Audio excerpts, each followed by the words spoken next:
The impeachment complaint was not referred to the plenary for there to be a basis for the impeachment court to be convened by the Senate sitting as a legislative body, hindi muna as an impeachment court. If there will be an action regarding this, it will happen on June 2 once the session resumes after the midterm election. So, ang dami yung nag-message sa akin. Sabi, Coach, paano to? Ano ba nangyayari sa Senate? No, bakit ganyan? Bakit ganito? I wish I have a cut and dry answer sa ganun. Kaso, wala. Kasi wala pa akong jurisprudence sa ganitong sitwasyon. Okay, game. Pag-usapan na natin itong sa Senado. So, ano bang naganap? So kahapon nga, alam nating lahat na i-final na yung articles of impeachment at ratified na to sa lower house. So ibig sabihin, pag sinabi nating ratified, ibig sabihin na pag-agrihan na ng lahat, umagri na ang karamihan, ratified na ito. And surprisingly, ang kwento-kwento, ang dapat daw talagang signatories ay umabot ng 200 plus, 250 plus actually. May mga humahabol pa. Pero alam niyo mga kochero, kung ako tatanungin, kasi binigyan daw nila ng limitation.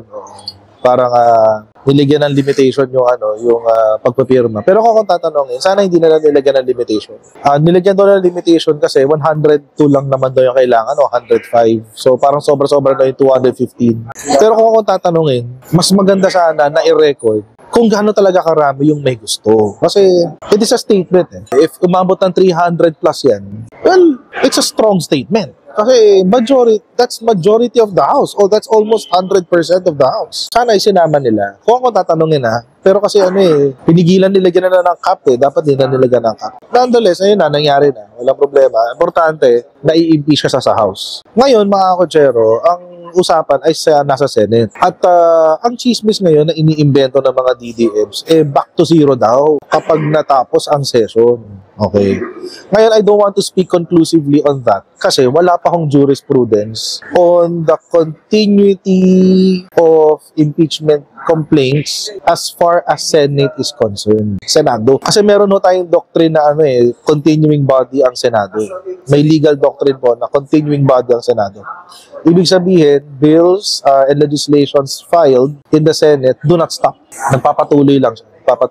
Yun ang continuity. And marami ho nagsasabi dahil impeachment ito, matitigil yung continuity for whatever reason. Pero pag-usapan natin yan, mga kotsyo. Ito yung sabi ni Escudero. Ayan. Sabi niya, no impeachment trial versus VP Duterte during break of Congress. Okay?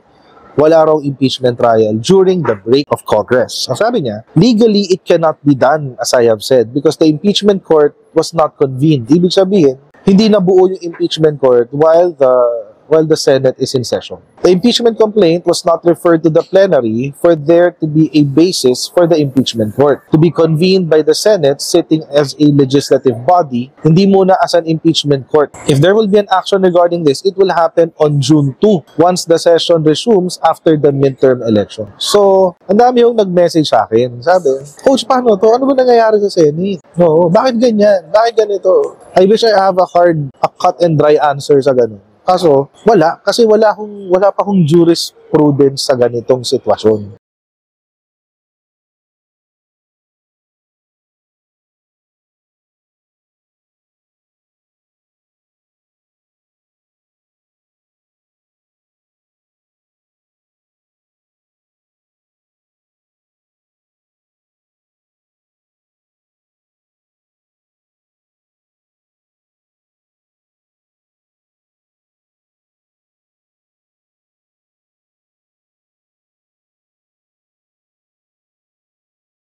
We have to remember, mga kotsero, ang impeachment po is sui generis or it's a category of its own. It's a class of its own. So it is neither criminal, it's neither civil. So it is a class of its own. And actually, sa impeachment nga, gumagawa sila ng sarili ng rules. So iba pa yung rules ng impeachment.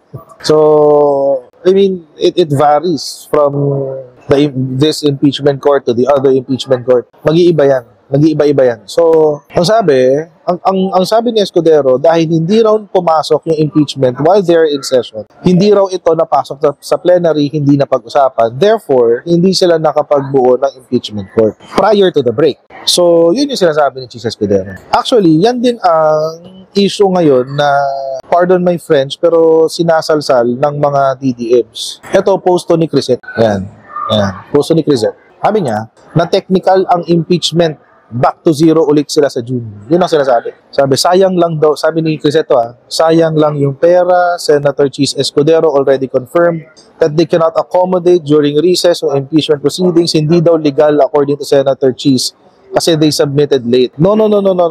That's a misinterpretation of what Senator Cheese has said. Hindi niya sinabing illegal. Ang sinabi ni Senator Cheese, there's no legal way for us to convene. There's no legal way for us to convene an impeachment court kasi wala nga session, naka-break. So, well, actually there is a legal way and that is to call for a special session. But I think si Senator Cheese dito is playing politics. Mali ito mali ito sinasabi ni Crisette. Hindi siya tinawag na illegal. Ang sinabi ni Senator Cheese, there's no legal way for them to convene. Hindi niya sinabing illegal yung impeachment. Tapos, ano pa ba?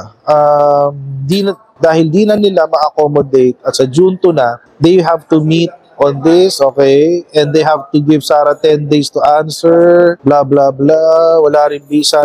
Alam niyo mga kotsero, parang nahalo. Ito kasi yung problema dito sa sinabi ni Crisette. Kinalo niya kasi to. Ayan.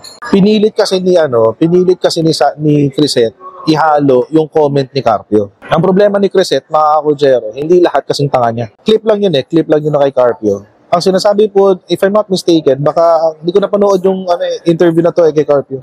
Panoorin ko just in case para alam ko yung context. Pero ang pagkakaintindi ko sa sinabi nung pinanood ko tong pinost ni Crisette, yung 10 days na yon is yung sa House of Representatives, kasi sinabi niya yung 10 days prior to discussing the Senate. Ngayon kasi, sa House of Representatives kasi, nag-file ka ng impeachment, kapag sufficient informant in substance, i-endorse ito kay House Speaker para ma-schedule sa plenary, para may sama sa agenda, and then ipapasa ito sa Committee on Justice within 3 days. Ngayon, within 3 days, pupunta kay Committee on Justice. Si Committee on Justice will hear the impeachment complaint. Maghihearing sila. At doon sasagot si Sara.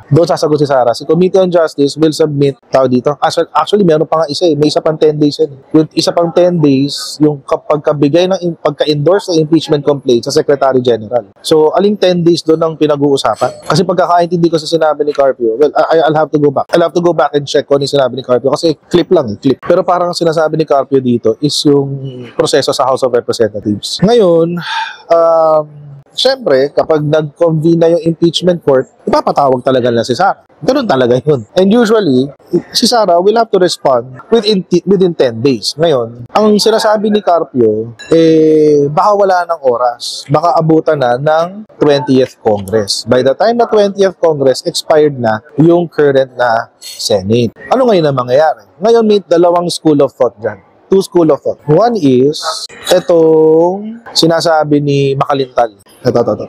Sabi niya, new Senate cannot judge on Duterte impeachment trial. Yun ang sinabi. Sabi ni Makalintal, dahil daw sa isang Supreme Court decision noong 2008, Garciliano versus House of Representatives, pending legislative matters, including impeachment trials, are considered terminated at the end of a congressional term. So, ibig sabihin, kapag may impeachment trial, natapos na yung term, is June 15, June 17, wala na rin. Burado na, kumbaga. At kailangan mag-file ulit ng bago. Yun yung sinasabi. Ngayon, si Justice Carpio, ang sinasabi naman niya, sa House of Representatives, kapag wala pa sa Senate yung impeachment complaint, kailangan mag-refile after the elections. Ngayon, mga kotsero, meron kasing kaya ako medyo torn ako dito sa sinasabi nila. I'm torn personally, kasi wala pa nga jurisprudence. Kasi ngayon pa lang nangyari itong ganitong klaseng impeachment. So wala pa tayo pinagbabasihan. All we are basing on our opinions of the more seasoned lawyers. Lalo yung kay Justice Carpio kasi naging Supreme Court Justice na siya. Meron po kasing legal doctrine. Ang tawag po doon, mga kotsero, ay the continuity of the continuing body of the Senate. Anong ibig sabihin nun?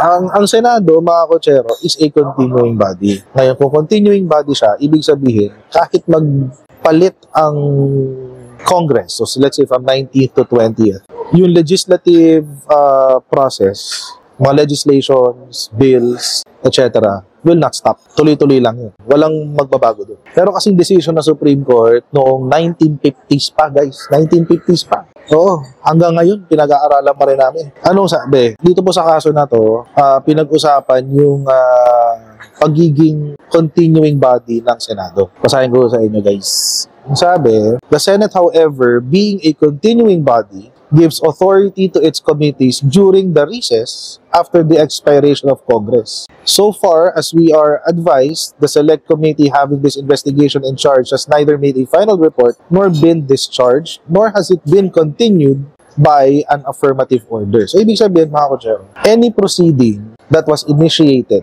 within the Congress, within the said Congress, does not stop.